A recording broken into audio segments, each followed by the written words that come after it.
ओम श्री गणपते नमः। ओम नमः शिवाय। माई कल की पाठशाला में आप सभी शिव भक्तों का हार्दिक अभिनंदन है। आज श्री शिव महापुराण का अगला अध्याय, जिसमें गणेश चरित्र का वर्णन किया गया है।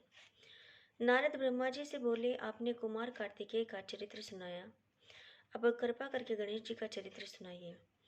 एक बार पार्वती की सखिया जया विजया ने कहा, हे माते, शंकर भगवान के तो असंख्य गण हैं, परंतु उन पर हमारा कोई अधिकार नहीं चलता, अतः हमारे भी कुछ गण होने चाहिए। आप उनकी रचना कीजिए। एक दिन पार्वती स्नान कर रही थी। द्वार पर नंदीश्वर बैठे थे। उसी समय शिव जी घर के अंदर आ गए।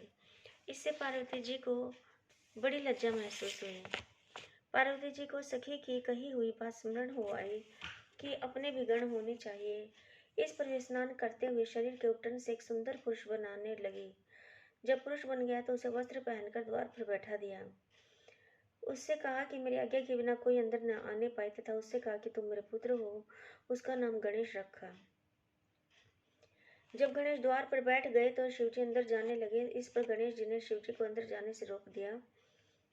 उन्होंने कहा कि माता जी स्नान कर रही है, उनकी आज्ञा है कि कोई भी अंदर न आने पाए। इससे भगवान शंकर क्रोधित हो गए। शिवजी के गण गणेश जी को हटाने आए। गणेश जी ने उन गणों से निर्भय होकर कहा, मेरा विरोध करना अच्छा नहीं है, तुम सब यहाँ से भाग जाओ। गणों ने कहा, हम सब शिवजी के गण हैं।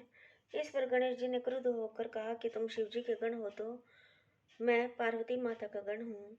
शिवजी के गण निराश होकर लौट गए, परंतु शिवजी ने वहां अपने गणों को पुनः यह कहकर भेजा कि द्वार पर कोई भी हो उसे वहां से हटा दिया जाए, परंतु इस बार भी गणेश जी ने उन्हें छुड़क दिया। पार्वती जी ने बाहर शोर को सुनकर उन्होंने अपनी सहेली को भेजा कि क्या मामला है। इस पर सखी ने बाहर आकर मालूम किया और पार्वती जी को सारा वृत्तांत कह सुनाया। इस पर पार्वती जी हंसने लगी और बोली, यह बात अच्छी हुई कि गणेश ने शंकर जी को रोक दिया, नहीं तो वे बिना किसी सूचना के चुपचाप अंदर चले आते। शिवजी ने पुनः अपने गणों को आदेश दिया कि तुम इस गण से युद्ध करो, तथा इतना कहकर सांसारिक लीला करने वाले शिवजी चुप हो गए। शिव के गणों से गणेश का युद्ध। शिवजी की आज्ञा से उनके गण निर्भय होकर गणेश जी से युद्ध करने आ गए। इधर गणेश जी भी लड़ाई के लिए तैयार थे। गणेश जी ने शिव गणों से कहा, आज तुम मुझे अकेले पार्वती पुत्र का पराक्रम देखो। शिव जी कहने गण गणेश से युद्ध करने लगे, परंतु गणेश जी का कुछ भी बिगाड़ न सके। गणेश जी के गण ने गणों को मार भगा दिया। देवताओं ने शिव जी के पास जाकर इस युद्ध का कारण पूछा। शिव जी ने उन्हें बताया कि घर के द्वार पर एक बड़ा शक्तिशाली बालक हाथ में लकड़ी लिए बैठा है। वह मुझे अंदर नहीं जाने दे रहा। यदि ब्रह्मा जी चाहे तो इस कलेश को दूर कर सकते हैं। ब्रह्मा जी को आते देखकर बालक गणेश क्रोध में भरकर उनकी ओर दौड़ा और उनकी दाढ़ी मूछ नोचने लगा। तब ब्रह्मा जी ने बालक गणेश से कहा, क्षमा करो, मैं वृद्ध ब्रह्मा हूँ। ब्रह्मा जी ये बता ही रहे थे, बालक गणेश ने परिध उठा लिया। यह देखकर ब्रह्मा जी डर कर वहां से भाग गए। ब्रह्मा जी शिव जी के पास आए और उन्हें सब समाचारों से अवगत कराया। ब्रह्मा जी की बात सुनकर शंकर जी क्रोध में भर गए। शिव जी के सभी गणों ने युद्ध किया, परंतु कुमार कार्तिकेय सहित सब गण बालक गणेश से हार गए। अकेले गणेश ने सबके छक्के छुड़ा दिया। इस पर क्रोध होकर भगवान शंकर स्वर्ग चले गए। विष्णु जी अपनी सेना लेकर उनके पीछे चल दिए। शिव जी उस बालक से युद्ध करने आए। गणेश शिरोच्छेदन। शिव जी उस बालक से युद्ध करने आए। शिव जी उससे चिरकाल तक लड़ते रहे। गणेश ने माता पार्वती का ध्यान कर शिव जी पर शक्ति चलाई। इस पर क्रोध में भरकर शिव जी ने त्रिशूल से उस बालक का सिर काट दिया। इसे देवता निश्चिंत हो गए। नारद ने पार्वती को सारा वरदान बताया और यह भी कहा कि तुम अपना मान किसी भी प्रकार मत त्यागना। ऐसा कहकर कलह प्रिय नारद अंतर ध्यान हो गए। गणेश जी का पुनर्जीवन। यह सुनकर पार्वती जी को महान क्रोध आया कि देवता और गणों ने मेरे पुत्र गणेश को मार दिया है। उन्होंने निश्चय कर लिया कि मैं सबका नाश करके संसार में प्रलय मचा दूंगी। उन्होंने अपनी शक्ति से 1,00,000 शक्तियां उत्पन्न कर ली। उनसे पार्वती जी बोली, तुम सब जाकर देव सेना में प्रलय मचा डालो, जो भी तुम्हारा विरोध करे उसे भक्षण कर डालो। चाहे वे ऋषि हो, देवता हो या राक्षस हो, वे शक्तियां सेना में प्रवेश करके उनका भक्षण करने लगे। यह देखकर ब्रह्मा विष्णु महेश आदि निराश हो गए। वे कहने लगे, क्या देवी अकाल में ही प्रलय कर डालेंगे। इस पर ऋषियों ने प्रार्थना की, हे अंबिके, तुम्हारे स्वामी भी यहाँ उपस्थित है, उनका तो ख्याल रखो, क्षमा करो, प्रलय हुई जाती है। हे देवी, इन सबका अपराध क्षमा करने की बात करो। ऋषियों के प्रार्थना पर देवी चंडिका देवताओं से बोली, यदि आप सब लोग मेरे पुत्र गणेश को पूजनीय बनाओगे तो संहार रुक सकता है।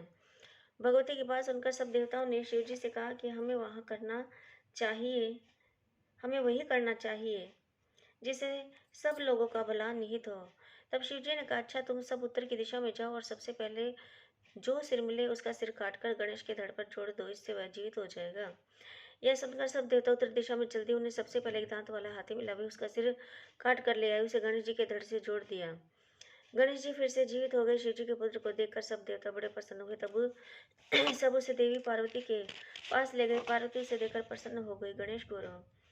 गणेश जी के पुनः जीवित हो जाने पर पार्वती जी की प्रसन्नता का ठिकाना न रहा। उन्होंने बालक गणेश को अपनी दोनों भुजाओं में भरकर प्यार करने लगे। बालक को उन्होंने अनेक प्रकार के वस्त्र आभूषणों से सुसज्जित कर दिया। सबने बालक गणेश की पूजा की। देवी पार्वती ने गणेश का मुख चूमकर आशीर्वाद दिया, हे पुत्र, तुम्हारे मस्तक पर सिंदूरी निशान है, अतः सब तुम्हें सिंदूर से पूजा करेंगे। तुम्हें सब प्रकार की सिद्धियां प्राप्त होंगी। तुम्हारी पूजा से सभी प्रकार की विघ्न बाधाएं समाप्त हो जाएंगी। शिवजी ने उनके सिर पर हाथ रखकर कहा, यह मेरा दूसरा पुत्र है। गणेश जी ने शिवजी के चरणों को प्रणाम किया। सभी देवताओं ने गणेश जी से क्षमा मांगी। त्रिदेवों ब्रह्मा विष्णु महेश ने सबके पूजनीय और गणनाथ होने का आशीर्वाद प्रदान किया। सबने कहा कि मनुष्य सबसे पहले इनकी पूजा करेंगे, इसके बाद हमारी पूजा करेंगे। सबसे पहले शिवजी ने मांगलिक वस्तुओं से गणेश जी की पूजा की। इसके बाद विष्णु जी, ब्रह्मा जी तथा पार्वती जी ने गणेश जी की पूजा की। सभी ने एक वर्ष से उन्हें सर्वाध्यक्ष बना दिया। देवता दुदुम्बी बजाने लगे और अप्सराएं नृत्य करने लगे। बड़ा भारी उत्सव हुआ। इसके बाद सभी देवता आज्ञा लेकर अपने अपने स्थानों पर चल दिए। शिव पार्वती गणेश सहित आनंद पूर्वक रहने लगे। जो भी व्यक्ति मंगलदायक कथा को सुनेंगे या पढ़ेंगे, उन्हें गणेश जी की कृपा से सर्व मंगल तथा मनोरथ प्राप्त होंगे। गणेश जी का विवाह। ब्रह्मा जी ने नारद को बताया, हे मुनिश्रेष्ठ, अब गणेश का लालन पालन शिव पार्वती बड़े लाड प्यार से करने लगे। वे कुमार के साथ खेलने कूदने लगे। एक बार शिव पार्वती एकांत में विचार करने लगे कि कुमार कार्तिकेय और गणेश का विवाह कर दिया जाए। माता पिता की इच्छा जानकर दोनों भाई झगड़ा करने लगे कि पहले मैं विवाह करूंगा, पहले मैं। दोनों भाइयों में परस्पर विवाद प्रारंभ हो गया। उनका विवाद देखकर शिव पार्वती विचार करने लगे कि यह विवाद किस प्रकार सुलझाया जाए। तब उन्होंने एक उपाय सोचा कि तुम दोनों ही एक समान प्रिय हो, अतः तुम में से जो पहले पृथ्वी की परिक्रमा करके आ जाएगा, उसी का विवाह सबसे पहले किया जाएगा। यह सुनकर कार्तिकेय जी पृथ्वी की परिक्रमा के लिए चल पड़े। परंतु गणेश जी ने बुद्धि लगाकर सोचा कि मुझे क्या करना चाहिए। मुझे बहुत सोच विचार कर वे माता पिता से बोले, आप दोनों सिंहासन पर विराजमान हो जाइए, मैं आपकी पूजा करना चाहता हूँ। तब शिव पार्वती सिंहासन पर बैठ गए। गणेश जी ने उनकी पूजा करके परिक्रमा दी। फिर उनकी स्तुति करके वे बोले, अब आप मेरा विवाह कर दें। शिव जी ने गणेश जी से पूछा, क्या तुम पृथ्वी की परिक्रमा कर आए हो? तुम भी शीघ्र परिक्रमा करने जाओ, कुमार तो चले गए हैं।